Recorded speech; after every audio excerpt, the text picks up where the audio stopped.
Industry Association. He joins me now from Washington, D.C. And it's good to have you weigh in here. We heard for so long during that pandemic about the crisis in chips. Can you give us a status report on where we are in the industry? And if it's clearly not dire, but I think if you're a consumer looking to buy anywhere in the world right now, you know, where do they have chips? So they might have them for my phone and my refrigerator, but not for my car. I mean, what's going on? Well, first of all, Paula, actually, I think the situation is a little bit dire. Right now, we're in a build cycle for the industry. We're responding to the explosion in demand for chips, and the corporate leadership in the chip industry around the world is making commitments to build fabs.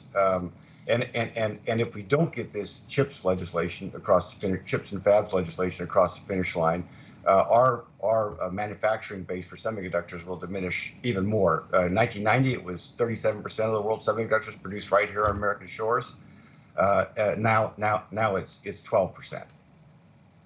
And we understand that that was the crisis in the industry, and a lot of people blame the shortages on that. And yet this means that corporate welfare is on the table. This means your industry will get money to produce something that you believe is in a national interest? Yeah, so I think that's framed a little bit off. The Go reality for it. is, Tell me how I'm off, because I think a lot of taxpayers want to know what they're getting. And if they're going to put this money on the table, whether it's here or in Europe or elsewhere, they want to know that there isn't going to be this chip shortage in 3, 5, 7 years. So this is all about global competitiveness. Other countries decades ago made the strategic decision to start incentivizing manufacturing for semiconductors. And so there's massive incentive programs put in place. Our government has not done that at the federal level. As a result, our manufacturing has diminished over the years. And if we don't level the playing field, we'll end up with more of these new fabs for the chips to be built overseas. The reality is market economics is great.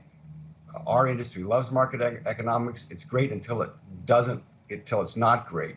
And because of these incentives that are provided overseas by other governments, we can't compete globally. It's 25 to 50% more expensive to build and operate a fab here in the U.S. than it is overseas. That's just an untenable, unbalanced situation.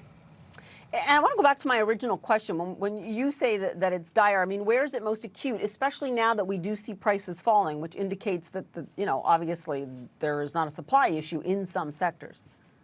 So first of all, it's dire because we're in a window here where the commitments are being made today about where to put fabs, whether you're going to put fabs in the U.S. or you're going to put fabs overseas. The Europeans, the Japanese, the Koreans have all ramped up their already fairly substantial manufacturing incentive programs.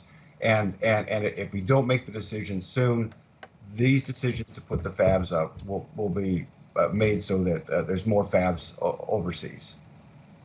Okay, but which sector?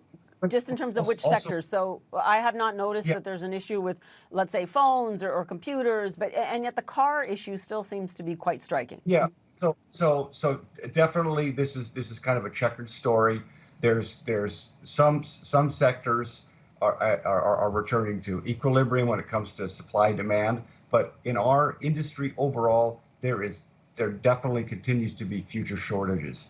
And the thing is with the Fabs and the CHIPS Act is this is going to help insulate us in the future when these kinds of shocks hit our economy.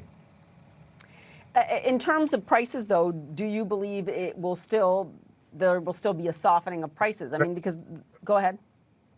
Great question. So, our industry is notoriously cyclical, ups and downs, but for the long run, we have a very bright future. We did a study with the Boston Consulting Group 18 months ago or so, and the results of that study suggest that over the next 10 years, we're going to have a 56% increase in manufacturing capacity demand.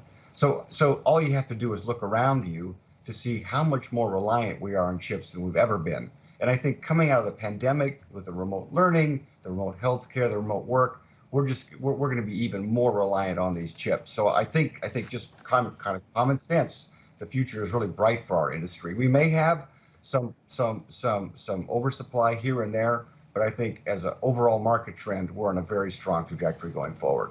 Okay, well, if you do get that money from legislators, I know a lot of people will be holding you in future years to that reliance, that reliability in your industry, because you can put that corporate money to a lot of different things, that taxpayer money, including to industries like baby formula even these days. Okay, we will leave it there for now, but I appreciate your discussion.